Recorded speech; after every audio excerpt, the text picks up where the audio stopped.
السنغالي، كرة أولى للسنغالي ضاعت، مرت سليمة بالقدم اليمنى لساديو ماني، راحت سليمة على مرمى الزمالك، راح ينتظر النصر. الآن حكم المباراة يوقف اللاعب.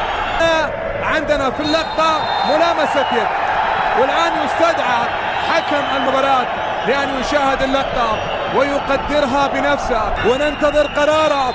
المغربي يعطي ضربة جزاء للزمالك، ضربة جزاء زملكاوي، محبوب من الزملكاوية. زيزو يتقدم، زيزو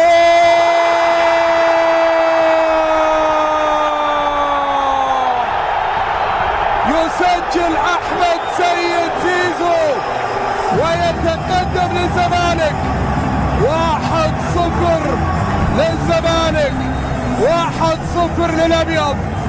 ليلة بيضاء لحد الآن، زملكاوية يا تلس، 1-0 أحمد سيد زيزو، وطويلة وخطيرة جدا. لا تعطي الزمالك الماضية، تلعب كرة عرضية وإلى يد من تحول ساديو ماني، يريد أن يلعب كرة ستاتش للمتحرك الخطير لبروزوفيتش، يرسل كرة وأمامية طويلة خطيرة جدا ومحاولة وعرضية خطيرة وكرة يرسل كرة بروزوفيتش عرضية وراسية خطيرة نصراوية وعرضية كرة ممتازة سليهم عرضية يا غسلان يا كونان مع الكرة، كونان يلعب العرضية والتعادل من رونالدو، والتعادل من رونالدو في الدقيقة 87. رونالدو يعيد الزمالك في البطولة العربية، رونالدو يعيد النصر في البطولة العربية.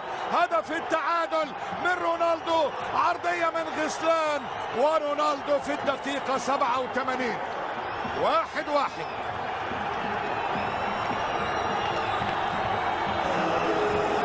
رونالدو في الدقيقة 87. هذه الكرة تجربة الأكشن.